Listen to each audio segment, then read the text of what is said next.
नमस्कार साथियों, बहुत बहुत स्वागत और अभिनंदन है आप सबका हिंदी बस चैनल पे। तो खुशखबरी यहाँ पे है आप लोगों के लिए बहुत बड़ी कि बीपीएससी की जो वैकेंसी आनी थी वो लगभग आने वाली है। 10 तारीख से आप यहाँ पे आवेदन कर पाएंगे।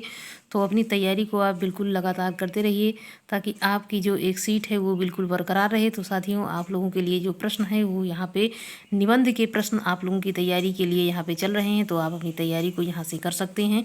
हिंदी साहित्य में सरदार पूर्ण सिंह की ख्याति किस रूप में जानी जाती है? तो ये एक निबंध कार्य के रूप में ये जाने जाते हैं।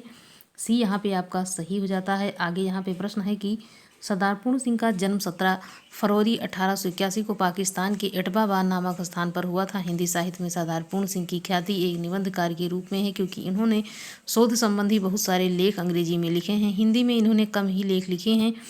तो हिंदी में इन्होंने ज़्यादा नहीं लिखा है। अन्य महत्वपूर्ण तथ्य में जानेंगे कि सरदार पूर्ण सिंह के प्रमुख कविता संग्रह खुले मैदान, खुले आसमानी रंग, सच्ची वीरता, कन्यादान, पवित्रता, आचरण की सभ्यता, मजदूरी और प्रेम, अमेरिका का मस्त योगी, वॉल्ट हिटमैन। सरदार पूर्ण सिंह के यहाँ पे निबंध है वो ऐसे 6 निबंध है जिसके माध्यम से सरदार पूर्ण सिंह पूरे हिंदी के जगत में अपने युग में छा गए थे। तो ये सरस्वती पत्रिका में इनके जो निबंध हैं ये प्रकाशित हुए थे। सरदार पूर्ण सिंह विख्यात हैं किसके लिए? तो यहाँ पे आप जान गए होंगे किस लिए हैं। तो यहाँ पे एक निबंधकार के रूप में ये जाने जाते हैं। आगे यहाँ पे प्रश्न है कि मजदूरी और प्रेम शीर्षक निबंध के लेखक की एक रचना है। तो यहाँ पे आपका आंसर हो जाएगा आचरण की सभ्यता। यहाँ पे सही जवाब आपका यहाँ पे हो जाता है कि आचरण की सभ्यता यहाँ पे सही हो जाएगा। आगे यहाँ पे है कि आचरण की सभ्यता निबंध के लेखक हैं चंद्रधर शर्मा गुलेरी हैं, अध्यापक पूर्ण सिंह हैं, श्याम सुंदर दास हैं, बाल मुकुंद गुप्त हैं। तो यहाँ पे आपको बताना रहेगा कि ये जो है कौन हो जाएंगे। यहाँ पे चंद्रधर नहीं, यहाँ पे अध्यापक पूर्ण सिंह हो जाएंगे किसके? आचरण की सभ्यता। तो साथियों, ऐसे ही प्रश्न बीपीएससी की तैयारी के लिए हो सकते हैं। बिल्कुल ऐसे ही, मतलब बहुत ज़्यादा डीपली नहीं पूछा जाता है। तो यहाँ पे आप अगर 6 से 8 तक की जूनियर लेवल की तैयारी कर रहे हैं तो आज से ही आप जुड़ जाइए। इसके माध्यम से यहाँ से आपके जो प्रश्न हैं बिल्कुल ऐसे ही हूबहू प्रश्न आप वहाँ पे देख पाएंगे। इसमें से कौन सा निबंध अध्यापक पूर्ण सिंह का नहीं है? तो यहाँ पे आपका आंसर हो जाएगा कि जो नहीं है वो हो जाएगा सी। यहाँ पे गेहूं और गुलाब ये उनकी नहीं है। आगे यहाँ पे है विक्रमोर्वशीय की वर्षीय की मूल कथा नामक निबंध के लेखक कौन हैं? तो यहाँ पे चंद्रधर शर्मा गुलेरी। यहाँ पे आपका जवाब हो जाएगा ए। चंद्रधर शर्मा गुलेरी ने विक्रमोर्वशीय की मूल कथा अमंगल के स्थान पर यहाँ पे मंगल शब्द मारेसु मोहि कुठाव तथा कछुआ धर्म आदि निबंध यहाँ पे लिखे हैं। आगे यहाँ पे है कि कछुआ धर्म निबंध के लेखक कौन हैं? तो यहाँ पे आपको आंसर कर देना होगा क्या कि ये यहाँ पे हो जाएगा चंद्रधर शर्मा गुलेरी।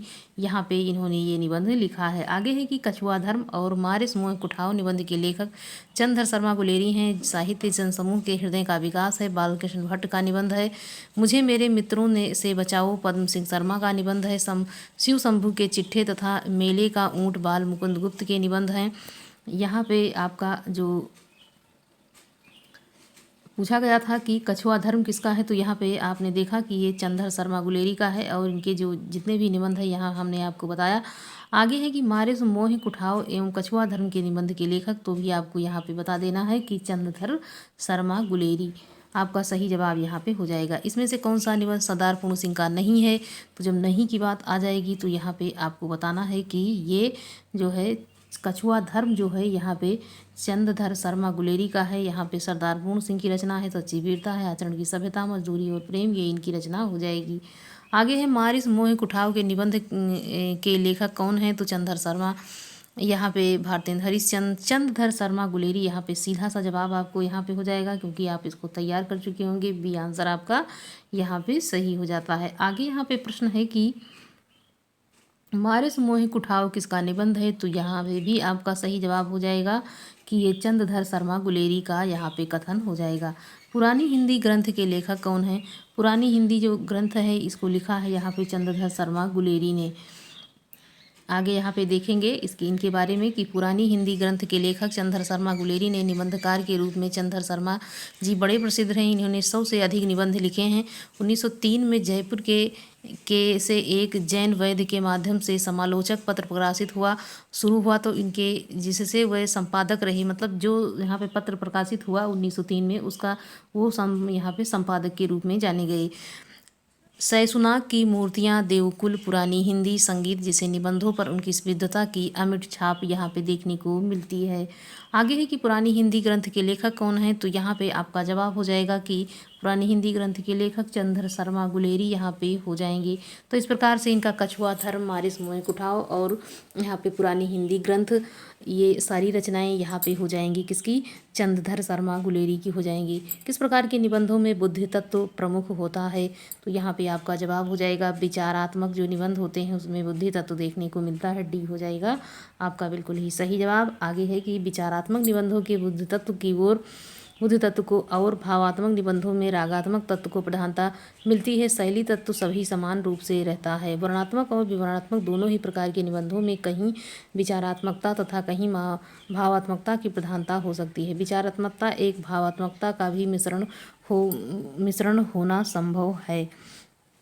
किस प्रकार के निबंधों में समास शैली प्रयुक्त होती है, तो यहाँ पे आपका जवाब हो जाएगा डी कि यहाँ पे विचारात्मक हो जाएंगे, बिल्कुल ही सही यहाँ पे हो जाता है।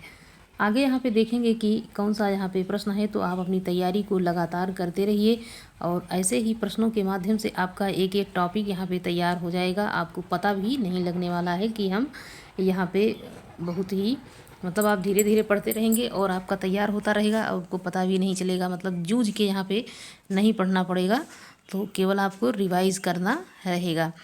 हिंदी साहित्य जनसमूह के मतलब साहित्य जनसमूह के हृदय का विकास है, यहाँ पे परिभाषा किसकी है, तो यहाँ पे आपका जवाब हो जाएगा कि ये बाल मुकुंद गुप्त की, यहाँ पे बाल मुकुंद भट्ट की, बाल कृष्ण भट्ट की यहाँ पे हो जाएगी, क्योंकि बाल लगा करके यहाँ कई सारे लेखक हैं तो यहाँ पे थोड़ा सा कन्फ्यूजन हो जाता है। तो बाल कृष्ण भट्ट यहाँ पे आपका सही जवाब हो जाएगा। आगे यहाँ पे है कि साहित्य जन समूह के हृदय का विकास शीर्षक के बाल कृष्ण भट्ट निबंध यहाँ पे लिखा है। इनकी परिभाषा यहाँ पे आपने यहाँ पे देखा। कुटी चातन के उपन्यास से किसके व्यक्तिपरक निबंध छपे हैं, तो यहाँ पे आपका जवाब हो जाएगा अज्ञे, यहाँ पे सही जवाब हो जाता है बी, बिल्कुल ही सही है अज्ञे। आगे है कुटी चातन के नाम से अज्ञे के ललित निबंधों का संग्रह यहाँ पे सब रंग शीर्षक से प्रकाशित हुआ। अज्ञे जी अपने निबंधों में अपनी अनुभूति सत्य लिखते हैं और त्रिशंकु आत्मनेपद और हिंदी साहित्य में एक आधुनिक परिदृश्य में संग्रहित निबंधों में अनुभूत सत्य का यहाँ पे वैचारिक विश्लेषण है। आगे है कुट्टी चातन नाम से किसी लेखक ने निबंध लिखे हैं, तो यहाँ पे आपका जवाब हो जाएगा कि यहाँ पे सच्चिदानंद हीरानंद वात्स्ययन अज्ञे जी ने यहाँ पे लिखा है। आगे यहाँ पे प्रश्नों में बढ़ते हैं और यहाँ पे आपका जो प्रश्न है वो नाटक और यहाँ पे एकांकी आज से यहाँ शुरू हो रहा है, तो निबंध के प्रश्न यहाँ पे होते हैं समाप्त और यहाँ पे नाटक और एकांकी के प्रश्नों को यहाँ पे आप लोगों के सामने प्रस्तुत किया जा रहा है। नाटक यहाँ पे रंगमंच नाटक के अनुकूल होना चाहिए, ना कि नाटक रंगमंच के अनुकूल, या कथन किसका है, तो ये हो जाएगा जयशंकर प्रसाद जी का ये कथन यहाँ पे आपका सही हो जाता है, डी आंसर बिल्कुल ही। आगे यहाँ पे प्रश्न है कि जयशंकर प्रसाद का कथन है कि रंगमंच नाटक के अनुकूल होना चाहिए, ना कि नाटक रंगमंच के अनुकूल हो। सर्वाधिक ऐतिहासिक नाटक किसने लिखने वाले प्रसाद जी हैं। ध्रुवसावनी नाटक में नारी पुनर्लग्न की समस्या उठाया है प्रसाद जी ने। करुणाला इनका गीत नाट्य है, तो ये भी जयशंकर प्रसाद जी का। आह वेदना में विदाई गीत जो है स्कंदगुप्त नाटक से उद्धृत है, तो ये भी जयशंकर प्रसाद जी ने ही लिखा है। शकुंतला नाटक किसने लिखा है, तो यहाँ पे आपका आंसर हो जाएगा कौन सा, सी हो जाता है बिल्कुल ही सही कि यहाँ पे राजा लक्ष्मण सिंह ने लिखा है। आगे यहाँ पे है कि राजा लक्ष्मण सिंह ने कालिदास कृत अभिज्ञान शाकुंतलम नाटक का यहाँ पे अनुवाद शकुंतला शीर्षक से संस्कृत निष्ठ हिंदी में किया है। रघुवंशम तथा मेघदूत का भी हिंदी अनुवाद यहाँ पे किया है। इनका प्रमुख पत्र प्रजा हितैषी संस्कृत निष्ठ हिंदी का समर्थक था। आगे है कि अभिज्ञान शाकुंतलम का खड़ी बोली में अनुवाद किसने किया है, तो यहाँ पे ए आंसर आपका हो जाएगा कि राजा लक्ष्मण सिंह ने यहाँ पे किया है। आगे है कि नाटकों और नाटककारों का कौन सा युग्म सुमेलित नहीं है, तो यहाँ पे आपका हो जाएगा एक सत्य हरिश्चंद्र लक्ष्मी नारायण मिश्र, यहाँ पे आपका सी आंसर होता है बिल्कुल ही सही। आगे यहाँ पे प्रश्न है कि उपर्युक्त नाटकों एवं नाटककारों के युग में विकल्प यहाँ पे सुमेलित नहीं है, क्योंकि एक सत्य हरिश्चंद्र के नाटककार लक्ष्मी नारायण लाल शेष युग्म सही नहीं है, यहाँ पे सुमेलित नहीं है। आगे यहाँ पे प्रश्न है कि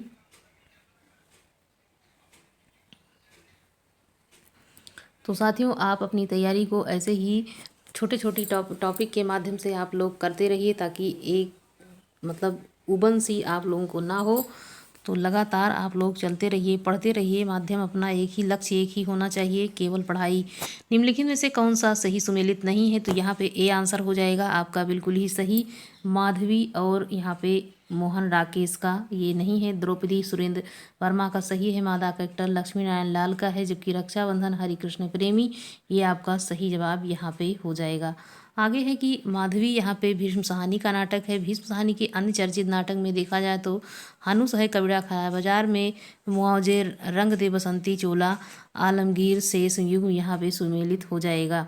निम्नलिखित में से जो सुमेलित है वो आपको यहाँ पे बताना है, तो यहाँ पे सी हो जाएगा बिल्कुल ही सही। क्या सी हो जाता है? Court martial. स्वदेश, यहाँ पे स्वदेश दीपक का हो जाएगा, ये यहाँ पे सही है। जबकि 8वां सर्ग भीष्म साहनी का यहाँ पे नहीं है, हानुस भी सुरेंद्र वर्मा का नहीं है। तो आप यहाँ पे समझ गए होंगे कि किसका ये निबंध है, मतलब ये नाटक है।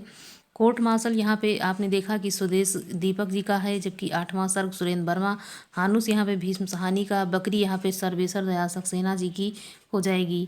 आगे यहाँ पे है कि जैसे को तैसा नाटककार कौन है? तो यहाँ पे आपका जवाब हो जाएगा गोपाल राम गहमेरी। यहाँ पे ए आंसर आपका सही होता है, गोपाल राम गहमेरी बिल्कुल ही सही जवाब हो जाएगा आपका। आगे है कि जैसे को तैसा नाटक के रचनाकार गोपाल राम गहमेरी हैं और यहाँ पे जासूसी उपन्यासकार के रूप में प्रसिद्ध हैं। उपर्युक्त नाटक प्रहसन श्रेणी का है।